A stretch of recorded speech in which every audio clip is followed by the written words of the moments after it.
Graça e paz, amados irmãos, amigos, ouvintes da palavra pela internet.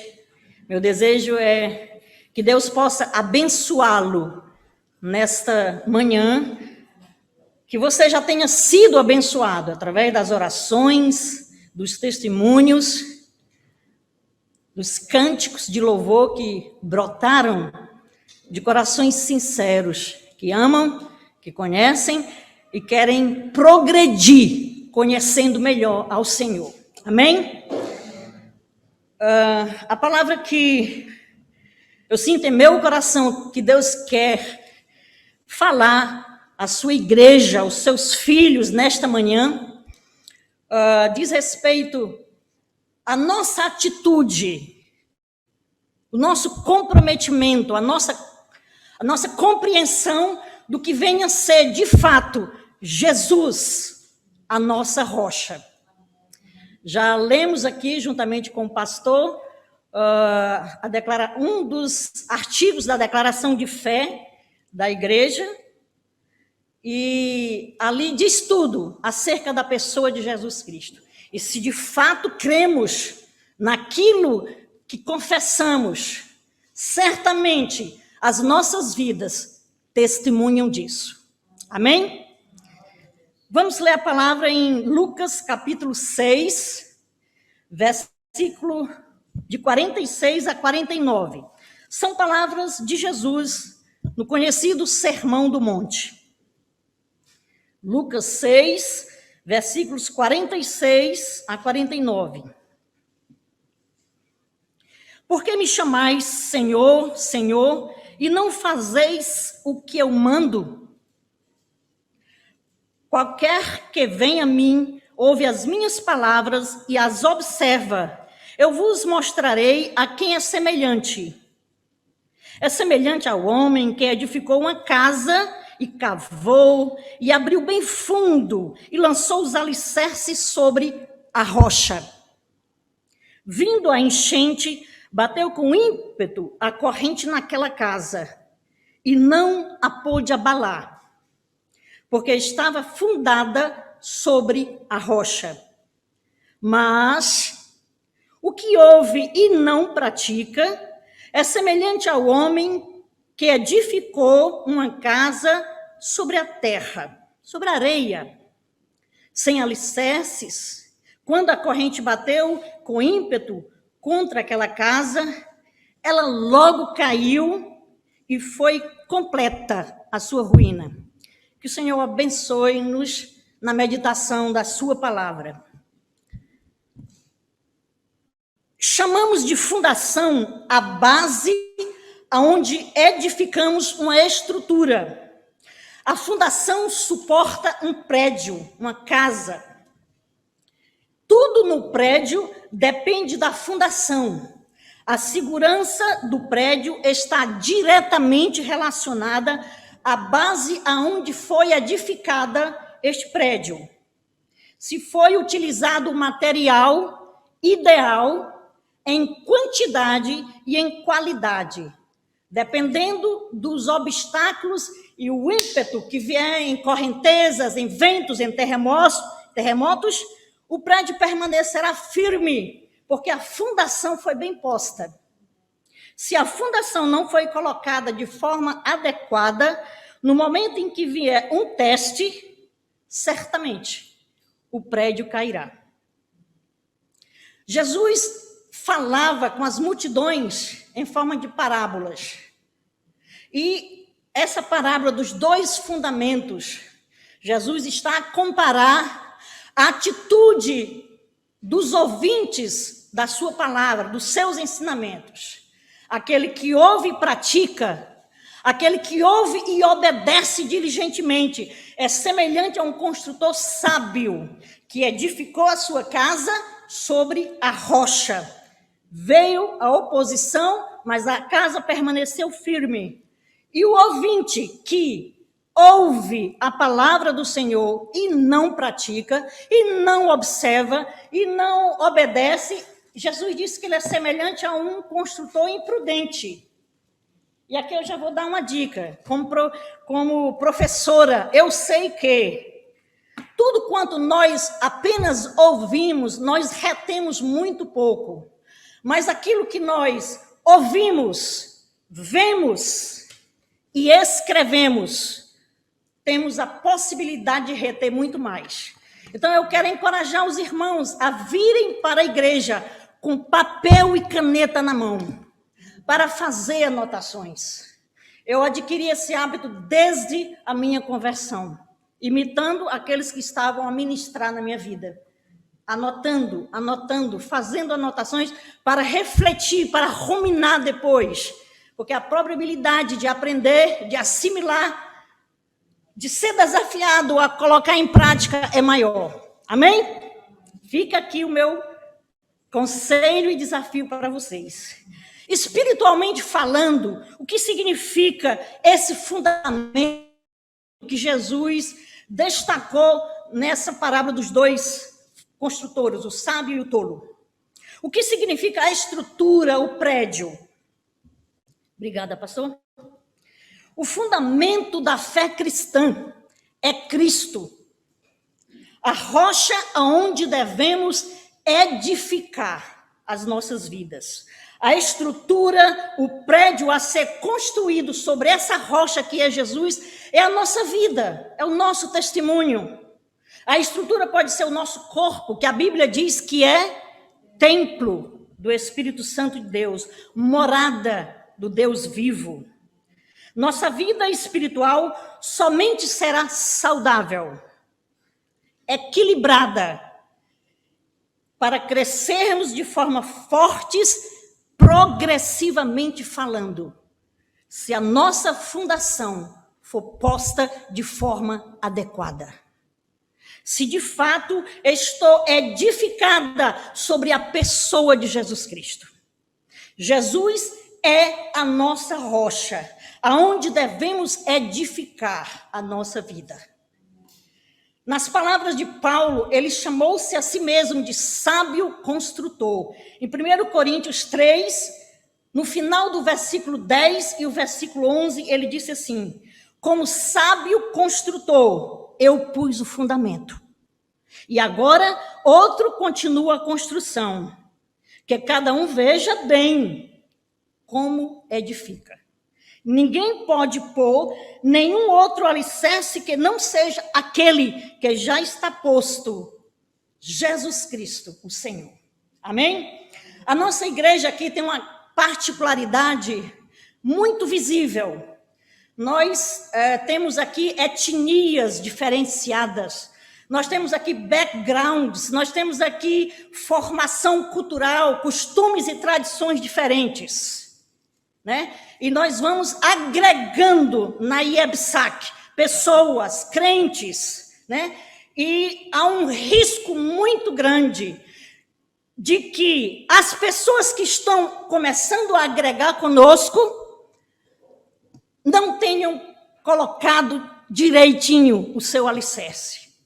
Não foi fundamentada, não tem uma fundamentação bíblica básica, elementar, para construir a sua vida. E nós estamos aqui, no desafio, como Paulo disse, de sábios construtores, edificarmos. E se a pessoa não tem o fundamento da vida dela em Cristo, nossa edificação desse prédio espiritual vai se tornar uma tarefa muito árdua. Mas vamos lá. Não podemos edificar nada que Jesus não apoia, que Jesus não suporta, que a Bíblia não encoraja. O que significa isso, Mara? Eu não posso decidir formar uma família sem que esta família não esteja fundamentada na palavra de Jesus, nos ensinamentos de Jesus. Eu não posso iniciar um relacionamento se a Bíblia não me apoia. Jovens, falo convosco.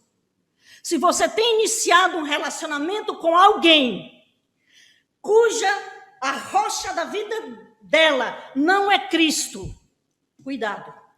Não há amparo bíblico.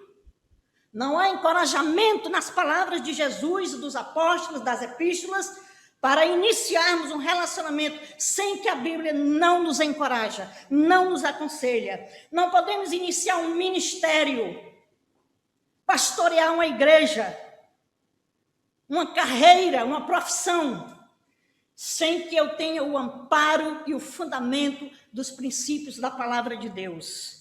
Se construímos qualquer coisa fora da rocha, fora dos princípios, muito provavelmente isto não prevalecerá. Isto não prevalecerá. Se construímos qualquer coisa fora da vontade de Deus, muito provavelmente nós vamos sofrer desnecessariamente. Nós vamos passar por dificuldades e desafios que, se tivéssemos levado em conta os princípios e a palavra, sofrimentos, lágrimas teriam sido evitadas.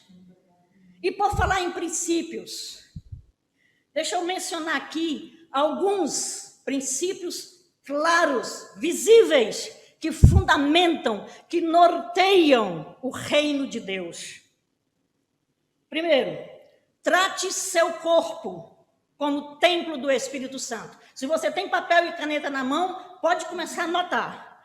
Trate seu corpo como templo do Espírito Santo. Fundamentação bíblica, 1 Coríntios 6, 19 a 20. 2. Glorifique a Deus em todas as coisas na tua vida. Paulo diz isso em 1 Coríntios 10, 31.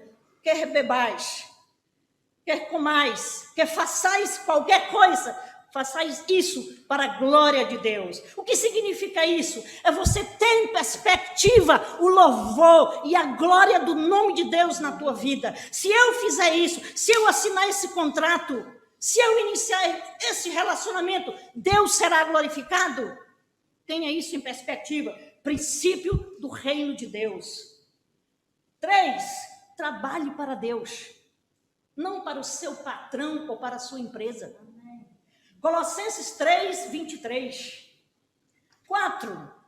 Seja fiel, responsável, honesto. 1 Coríntios 4, 2. 5. Não se esforce para enriquecer de forma repentina. Gente quer ganhar no euro milhão para ficar rica assim rapidinho. A Bíblia não encoraja isso. Então não se esforce para enriquecer, para acumular riquezas de forma repentina. Onde está isso? Provérbios 28, 22. 6. Guarde seu tesouro no céu e não nas coisas materiais. Mateus 6, 20. 7. Viva pela graça, não com legalismo, rituais religiosos.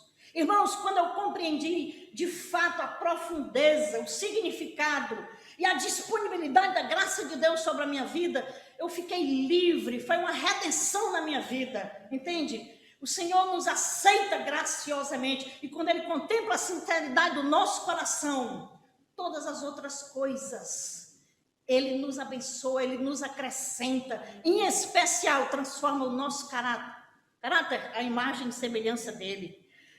8. Fale somente a verdade. Eu estou destacando para vocês uma lista de princípios do reino de Deus. Ensinamentos do Senhor Jesus, a nossa rocha. Fale somente a verdade. O que quer dizer isso? Seja o seu sim, sim. Seja o seu não, não. Irmãos, eu tenho grandes problemas com pessoas que dizem uma coisa e fazem outras. Dizem que vão ligar e não ligam, vão visitar e não visitam, marcam para tal hora e chega outra hora. O Tino costuma dizer que os indianos até esquecem, nem aparecem lá, não sei se é verdade. Então, Jesus diz assim, ó, seja a sua palavra verdadeira, o seu sim seja sim. Vou ligar, vou dar, dê. Amém? 9. Obedeça às autoridades civis, às autoridades espirituais que Deus coloca sobre as nossas vidas para cuidar, para nos corrigir, para nos ministrar, auxiliar-nos no desafio da edificação das nossas vidas, respeito às autoridades. Romanos 13, de 1 a 4. Se empenhe em conhecer a vontade de Deus e obedecê-la. Se empenhe em conhecer a vontade de Deus e obedecê-la. E não siga o modelo desse mundo. Não acompanhe as multidões. Romanos 12, de 1 a 3. Queridos, Jesus fazia somente aquilo que ele via o Pai fazer. Jesus fazia somente o que ele ouvia o Pai mandar. Será que conosco deve ser diferente? Não. Temos que fazer somente aquilo que nós vemos Jesus fazer, falar. Amém? Quando não conhecemos a Deus segundo a Bíblia Sagrada, há muitas maneiras de conhecer a Deus. Tem muita gente que está feliz hoje com tanta pregação na internet. Mas será que ouvir pregações na internet é a maneira mais segura de conhecermos a Deus? Duvido. É este aqui, ó irmãos, é este livro sagrado, a fonte da revelação genuína de Deus para os homens. Então, quando não conhecemos a Deus através da Bíblia, não conhecemos os seus caminhos, não conhecemos os seus atributos, não podemos confiar nele de 100%.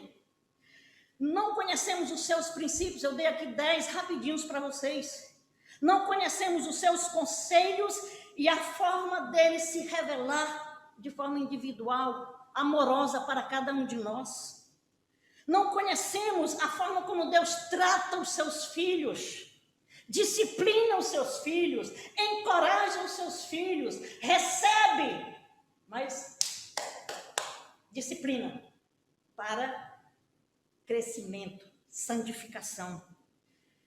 Não conhecemos as suas demandas. Quando não conhecemos a Jesus na palavra, corremos sérios riscos de construirmos a nossa casa sobre a areia, sem um fundamento sólido, que é a sua pessoa, a sua palavra, a sua obra na cruz do Calvário, os seus ensinamentos e as suas demandas. Muitos cristãos, irmãos, muitas pessoas que se dizem cristãs, estão construindo suas vidas sobre areia. O que significa construir a sua vida, edificar a sua vida sobre areia? É um outro fundamento. Coloca a sua vida, o suporte da sua vida sobre a sua carreira profissional, sobre os seus bens materiais, sobre a sua família, sobre materialismo, esporte, filosofias, tradições religiosas. Tudo isso é areia, irmãos. Tudo isso é areia, barro.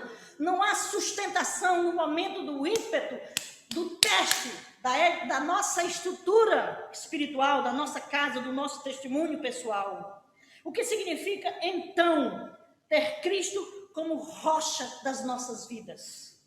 Significa crer na sua pessoa, da forma como nós proferimos aqui. Creio que ele é o unigênito Filho de Deus, veio em carne, nasceu da Virgem Maria por obra do Espírito Santo de Deus, concebido, viveu sem pecado, pregou, ministrou, curou, expulsou demônios, libertou cativos. Morreu aquela morte expiatória, substitutiva. Eu creio nisso. Ele cumpriu toda a justiça de Deus. Ele cumpriu toda a lei e deu-nos essa dádiva do seu perdão, da aceitação, da reconciliação das nossas vidas com o Pai. Cremos nisso, no seu retorno glorioso, visível, pessoal. Cremos nisso. Então, ter Jesus como rocha das nossas vidas significa crer na sua pessoa, crer na sua obra, os seus ensinamentos, os seus feitos, as suas demandas. Tudo isso se constitui norte para a minha vida, fundamento para a minha vida, conselho, direção, mandamento para a minha vida, princípio para a minha vida. Então significa colocar a pessoa de Jesus na minha perspectiva. Ele diz o que eu faço. Se ele não é o Senhor da minha vida, meu esposo costuma dizer isso, se ele não é o Senhor, o dono da minha vida, dificilmente ele vai ser meu Salvador. Ele é Senhor, ele é dono, ele manda, eu obedeço. Amém? No Sermão do Monte, Jesus fez esta exortação que nós lemos aqui em Lucas 6. Porque chamas-me Senhor, Senhor, e não fazes o que eu digo? Gente, é uma exortação muito séria. Temos que se perguntar isso. Senhor, isso se passa comigo? Esta exortação de Jesus está no Sermão da Montanha. E eu aconselho você a ler numa sentada. Sabe o que é uma sentada, irmão? Uma leitura assim, rápida. Mateus 5, 6 e 7, as palavras de Jesus. Tudo que ele ensinou, tudo que ele ministrou, tudo que ele fez. Mateus 5, 6 e 7, o seu Sermão da Montanha. Após dar estas várias instruções e destacar os principais princípios do seu reino, o reino que ele veio inaugurar, Jesus ministrou sobre vários temas. E se Jesus é a rocha da minha vida, eu tenho que entender quais foram os temas, quais foram as lições que Jesus deu. Vamos lá para algumas. No Sermão da Montanha, Jesus destacou as bem-aventuranças. Isso está no capítulo 5 de Mateus, do versos 1 a 12. Ali, irmãos, nas bem-aventuranças, se constitui como se fosse a carta magna do reino de Deus, as características inerentes de todos aqueles que se dizem seguidores de Jesus.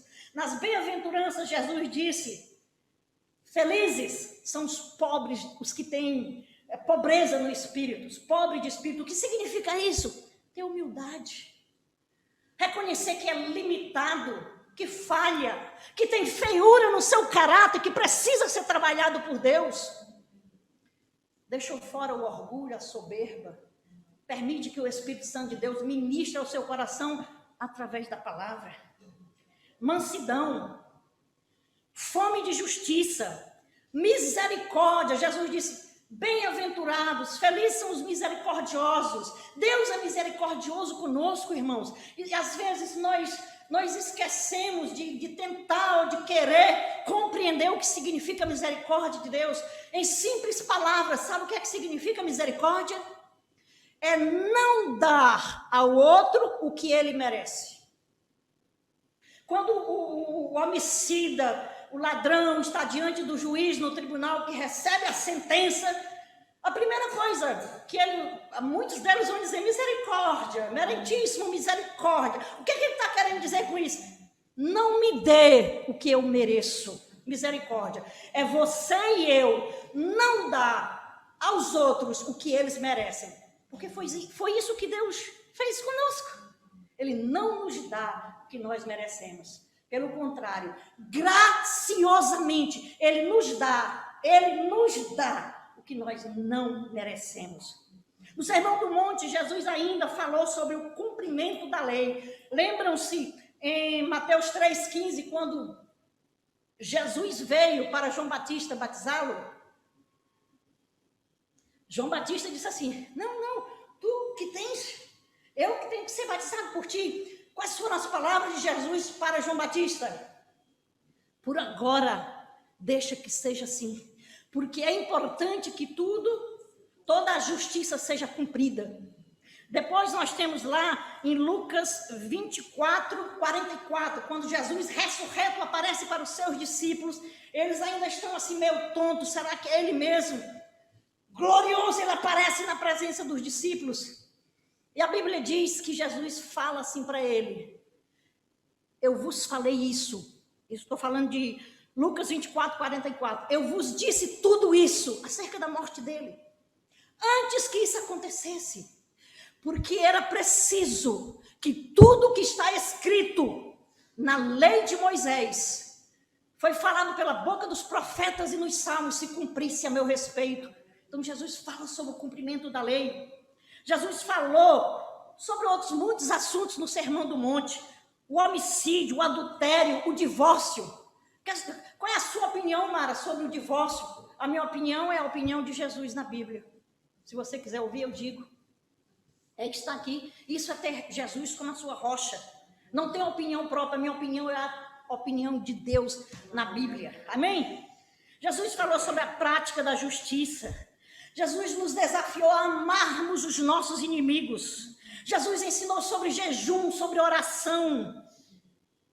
Pasmem, Jesus falou sobre o pecado da ansiedade e da preocupação. Pecado? Ansiedade e preocupação? Sim, irmãos. Se você conhece a Deus, se você conhece a Jesus e a sua palavra, e você anda ansioso com isso, com aquilo que acontece, todos nós temos tribulações, problemas, isso, aquilo, outro. Mas se no momento da luta, do teste, você fica ansioso e preocupado, isso, aquilo, outro, sabe qual é o pecado que está ali embutido? Incredulidade. Porque se você conhece o Senhor, você deve confiar na sua palavra, nas suas promessas. Amém? Jesus ministrou ainda no Sermão do Monte, só nesses 3 capítulos que eu mencionei para vocês. Ele mencionou sobre o juízo de Deus. E também Jesus exortou sobre os falsos pastores. Irmãos, se nós não conhecemos a palavra, nós vamos engolir gato por lebre. Sabe o que significa isso? Mas vamos aceitar tudo que é lançado daqui do púlpito sem avaliar, sem julgar no espírito, sem discernir. Quer ver uma coisa que eu tenho escutado do púlpito em muitas igrejas? Uma coisa que Jesus não falou? Vamos lá, abram comigo a sua Bíblia em João capítulo 10. João capítulo 10, abram comigo. Jesus exortou-nos contra, chamamos a nossa atenção contra falsos pastores. João capítulo 10. Aqui no título, bem acima do capítulo 10, na minha Bíblia tem Jesus, o bom pastor. O bom pastor. Aí ele vai falando que ele é a porta das ovelhas, sabe? Que o salteador não entra, o ladrão não entra pela porta. Aqui no versículo 7 ele diz assim, portanto, tornou Jesus a dizer, em verdade vos digo que eu sou a porta das ovelhas. Jesus está falando isso, a minha letra aqui está em vermelho. Palavras da boca de Jesus. Eu sou a porta das ovelhas. Todos os que vierem antes de mim são ladrões e assaltantes, mas as ovelhas não os ouviram. 9. Eu sou a porta. Todo aquele que entrar por mim, salvar-se-á. Entrará e sairá e achará pastagem. Agora o versículo que muitos pregadores distorcem. João 10, 10. O ladrão só vem para roubar, matar e destruir. Eu vim para que tenham vida e a tenham em abundância. Quem é o ladrão aqui? A maioria das pregações que eu já ouvi é o diabo. Jesus não falou isso. Sabe quem é esse ladrão que vem para matar, roubar e destruir a sua vida espiritual? O falso pastor. Então, queridos, nunca mais atribua esse versículo de João 10, 10 ao diabo, porque Jesus não se referiu ao diabo. Jesus está falando aqui do falso pastor. Aquele que mata, aquele que destrói a sua vida espiritual. Aquele que não se preocupa com a sua salvação eterna. Amém? Temos que conhecer o que Jesus falou. Ele não é a nossa rocha. Amém?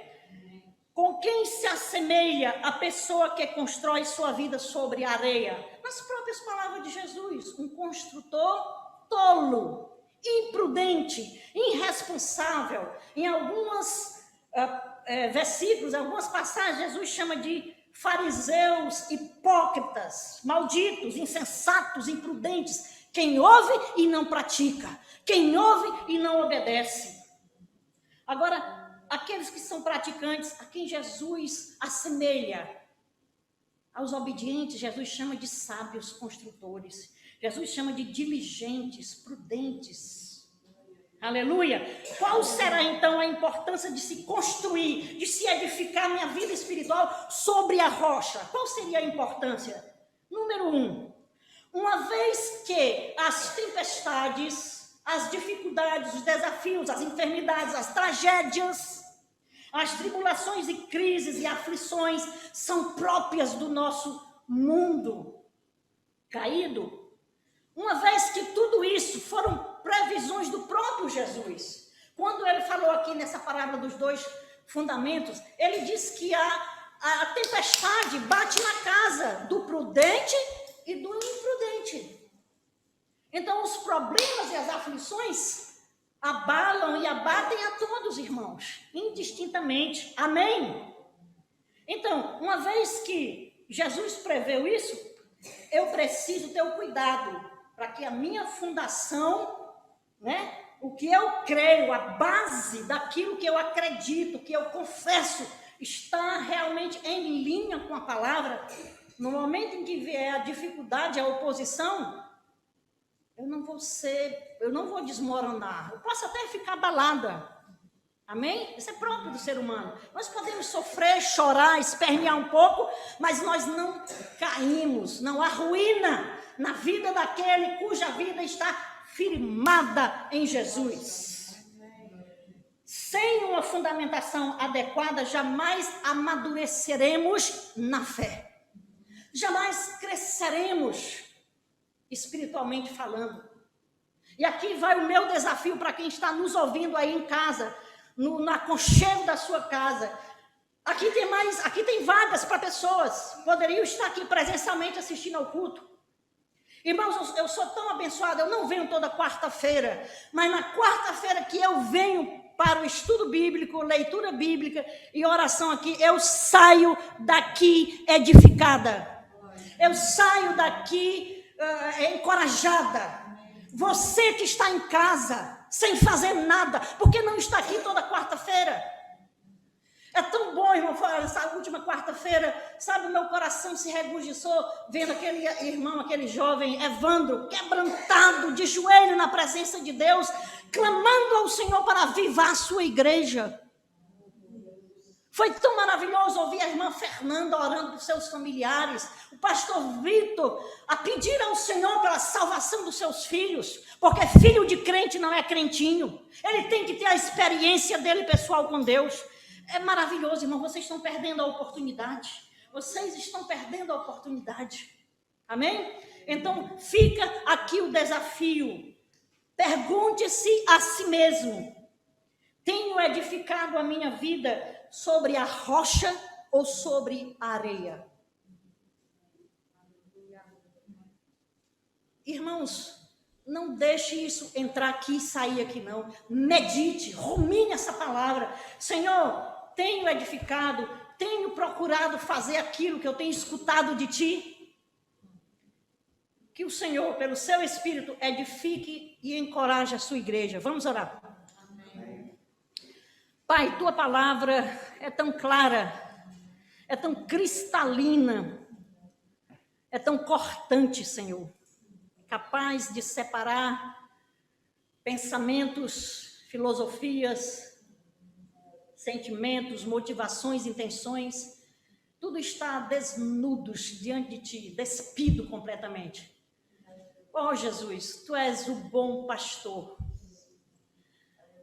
Deus, obrigada pelo conhecimento que já temos de ti. Ajuda-nos, desafia-nos, encoraja-nos, auxilia-nos a viver de acordo com aquilo que já temos recebido de ti.